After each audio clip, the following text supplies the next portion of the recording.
So yun na nga, ito na nga at isang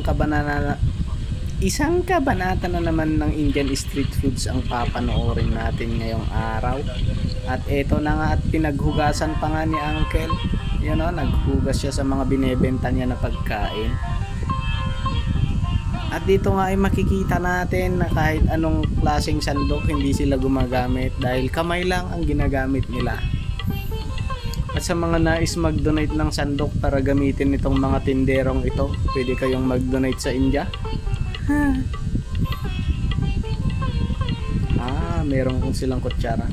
At ayun na nga yung mga pandesal, tinapay na nilagay nila, sinausaw nila. Tapos ayun, wow, ang sarap. Ayun na, daming sibuyas. Ready na. Ayun na, mag-donate nga kayo ng baso pang taco nila para hindi na kinakamay. Ano naman yan? Grabe oh.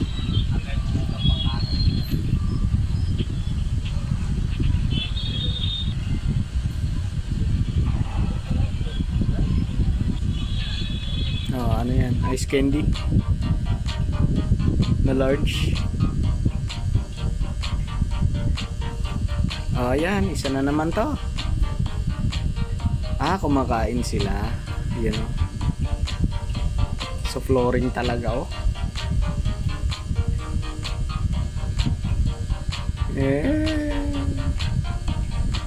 Sarap naman yan.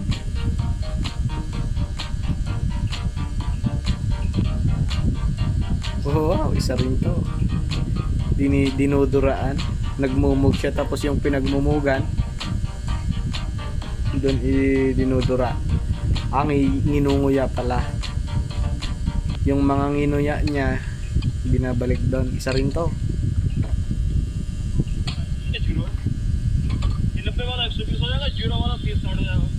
Ayun o, parang tubig kanal. Lemon. Wow, mabilis pa naman no.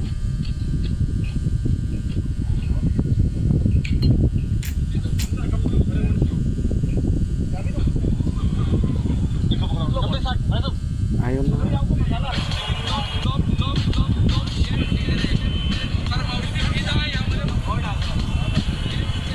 Slice.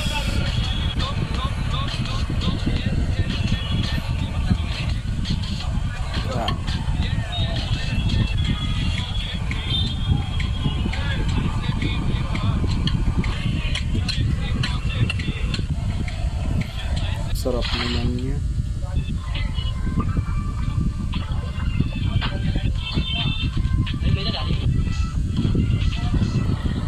Tapos yung machine nila ang lilinis.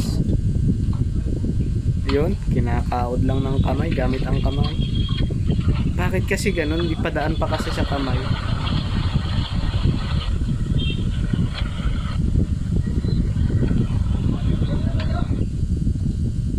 At ayun, kamay talaga oh.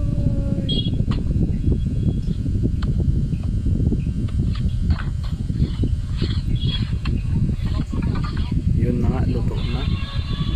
Sarap niya.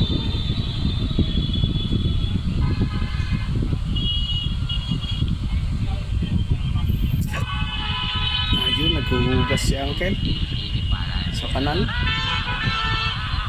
Sa kanal talaga. Diba?